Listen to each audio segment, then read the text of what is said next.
नमस्कार, आप देख रहे हैं सांस्कृतिक राजधानी न्यूज और आपके साथ मैं हूं प्रियंका। आइए बढ़ते हैं खबरों की ओर। खबरों में बात करते हैं राजधानी रांची की, जहां केंद्र सरकार के खिलाफ भारतीय कम्युनिस्ट पार्टी ने मोर्चा खोल दिया है। देश में बढ़ रहे भ्रष्टाचार और बेरोजगारी के विषय पर 19 मई को राज्य स्तरीय वाम कन्वेंशन धुर्वा स्थित पुराने विधानसभा में किया जा रहा है। इसकी जानकारी राजधानी रांची स्थित सीपीआई ऑफिस में प्रेस वार्ता कर वाम दल के नेताओं ने दी। लाल झंडे के लोग 19 मई को एक मंच पर आ रहे हैं और 2024 के चुनाव से पहले उनकी ओर से बड़ा आंदोलन किया जाएगा और झारखंड में राजनीतिक विकल्प लाने की कोशिश करेंगे। अध्यक्षता किए और इस मीटिंग में सीपीआईएम के राज्य सचिव प्रकाश विप्लव जी, भाकपा माले के वरिष्ठ नेता पूर्व राज्य सचिव जनार्दन जी, भाकपा माले के फिर पूर्व राज्य सचिव शुभेंदु सेन जी, मीटिंग में हमारे राष्ट्रीय परिषद के सदस्य भारतीय कम्युनिस्ट पार्टी के पीके पांडे जी, मासस के नेता सुशांतो जी, सीपीआईएम के वीरेंद्र जी, हमारे भारतीय कम्युनिस्ट पार्टी के राज्य कार्यकारिणी के सदस्य अधिवक्ता AK रशीदी जी, हमारे राज्य परिषद के डॉक्टर BN ओहदार जी, सुमू जी, ये हम लोग के मीटिंग में उपस्थित थे। आज हम लोगों ने तय किया कि 19 मई को रेसिडेंट हॉस्टल में जो सभागार है वहाँ पर वाम दलों की ओर से राज्य स्तरीय कन्वेंशन के आयोजन हम लोगों ने किया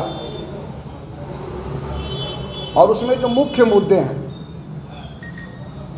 जो देश के अंदर सांप्रदायिक ध्रुवीकरण की जो कोशिश की जा रही है, सबसे पहले वाम दलों की ओर से कर्नाटक की जनता को हम लोग बधाई देंगे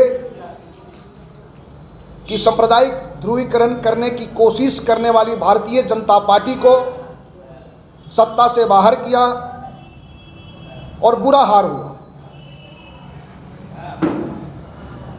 जिस तरह से वो बजरंग बली का सहारा लेकर के पूरे देश के अंदर सांप्रदायिक राजनीतिक ध्रुवीकरण की कोशिश उन्होंने किया था, जनता ने उन्हें धक्का दिया, उनको मात दिया, उनको पटकनी दिया। इसलिए कर्नाटक की जनता को हम लोग बधाई देते हैं। दूसरी बात कि जनता से भी हम निवेदन करेंगे कि सांप्रदायिक ध्रुवीकरण की जो कोशिश की जा रही है उसके पीछे नहीं दौड़ें। असली जो हमारे मुद्दे हैं उस मुद्दे को भटकाने की कोशिश या भारतीय जनता पार्टी कर रही है। हमारे मुख्य मुद्दे जो हैं वो बेरोजगारी है, बेकारी है, आर्थिक क्राइसिस है, मनरेगा मजदूरों की मजदूरी नहीं मिल रही है। लोगों को एकजुट कर, क्या आप लोग उसमें निश्चित रूप से नीतीश कुमार बधाई के पात्र हैं कि पूरे देश के अंदर तमाम जो एंटी बीजेपी जितनी भी पार्टियां हैं उस सबसे मिल करके एक समन्वय बनाने की कोशिश कर रहे हैं।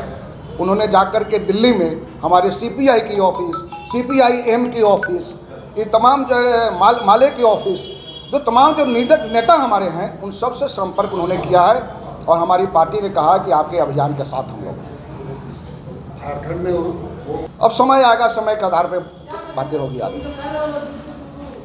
आप लोग झारखंड के दुश्मन हैं, गरीबों का शोषण वाम दलों ने किया। श्री अशोक भगत ने कहा है। अशोक भगत ऑन रिकॉर्ड डुप्लीकेट है ना, वही ना अशोक सिन्हा ना।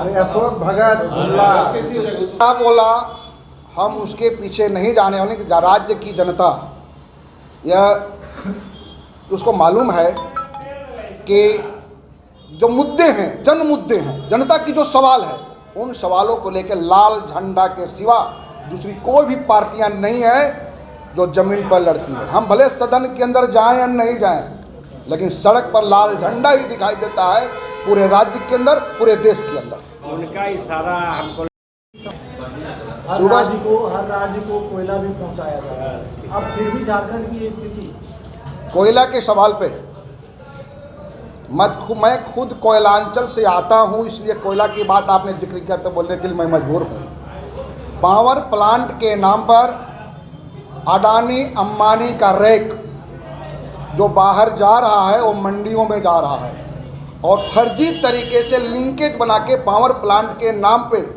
कोयला का लूट मचा हुआ है। और जिन कारखाना के नाम से लिंकेज है उन कारखानों में कोयला नहीं जा करके दूसरे जगह बाजार में कोयला डेयरी और बनारस की मंडियों में भेजा जा रहा है।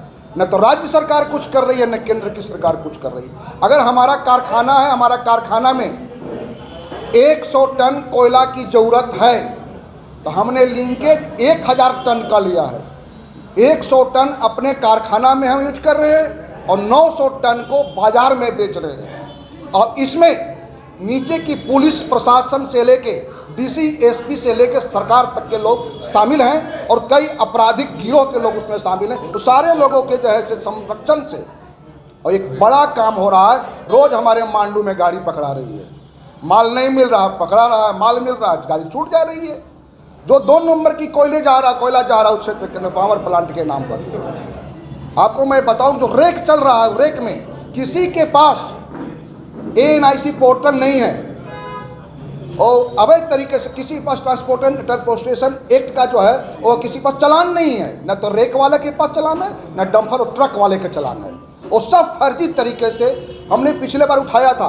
रामगढ़ के उपायुक्त ने 2 कारखाना पर, BML पर और एक IPL पर 67 लाख रुपया का जो है उस पर जुर्माना लगाया था। पूर्व के डीसी आज धनबाद में वो डीसी है। न तो वसूली हुआ, पैसा आया, सेटिंग उटिंग के आधार पर सारा काम हो गया। करोड़ करोड़ की लूट है, बहुत बड़ा लूट है पावर प्लांट के नाम पे। सर, अब EVM पर कोई सवाल नहीं ना उठाएंगे आप? EVM समय जब आएगा EVM का तो जरूर उठाएंगे। भाजपा चुनाव की जाएगी तब लोकसभा का। भाजपा कर्नाटक हारी है ना, तब 2024 में तो साबित करवे करेगा कि हम हैं। कहाँ कर्नाटक जीत गए, कहाँ दूसरी जगह जीत गए। बाकी 2024 में उसकी तैयारी EVM से ही जीतने का। बगैर EVM का भारतीय जनता पार्टी लोकसभा 2024 नहीं जीत सकती है। तो कर्नाटक चुनाव को फर्जी है परिणाम? नहीं, राज्य सरकार में राज्य के आधार पर बहुत देखने की अति नहीं है। मोदी जी का ध्यान, मोदी तो ध्यान राज्य पर नहीं है। वो ताकत पर जितना जीत गए, लेकिन मोदी जी के नीतियों को लोगों ने नकार दिया। जिस तरह से 40 हेलीकॉप्टर हम 19 मई को वाम दल की ओर से हम लोग कन्वेंशन रखे हैं और उसके बाद फिर आगे हम लोग प्रोग्राम बनाएंगे उसमें कि जिला की स्तर पर, प्रखंड के स्तर पर जो हमारा कार्यक्रम होगा जिसकी घोषणा हम लोग 19 तारीख को, हम लोग 19 मई को करेंगे। इसीलिए और दूसरी बात कि राज्य की जनता से, जो हमारे राज्य की सरकार है, आम जनता के संपर्क से बाहर है। किसी भी और भी पॉलिटिकल पार्टी से, राज्य की नेताओं से या आम जनता से कोई लेना देना नहीं है, कोई उससे संपर्क नहीं है। कोई मिलना भी चाहता है तो कई लोगों ने आरोप लगाया है। पिछले बार भी सेमिनार कर रहे तो कई संगठन के लोग, आदिवासी संगठन, सामाजिक संगठन, राजनीतिक संगठन, कई संगठन के लोग थे। लेकिन आम जनता से भेंट करना भी राज्य सरकार का योजना नहीं है, कोई अति नहीं है और भागे चल रहे हैं, कभी दिल्ली, कभी कहाँ। इसलिए राज्य सरकार से भी हम अपील करना चाहेंगे कि आम जनता के संपर्क में आइए। कल आने वाले दिन में वोट लेने के लिए जनता के पीछे जाना पड़ेगा। इसलिए राज्य के अंदर सांप्रदायिक जो पार्टी है भारतीय जनता पार्टी, फासिस्ट, उसको बाहर रखने के लिए तमाम जो राज्य के अंदर जो धर्मनिरपेक्ष पार्टियां हैं उन तमाम लोगों के एक मंच पे ला करके राज्य में एक बड़ा आंदोलन खड़ा हो। उसके रणनीति के तहत हम लोग मीटिंग करके और यह योजना बना करके और हम लोग 19 तारीख को घोषणा करेंगे। उसी का आलोक में आज हम लोग बैठक किया है।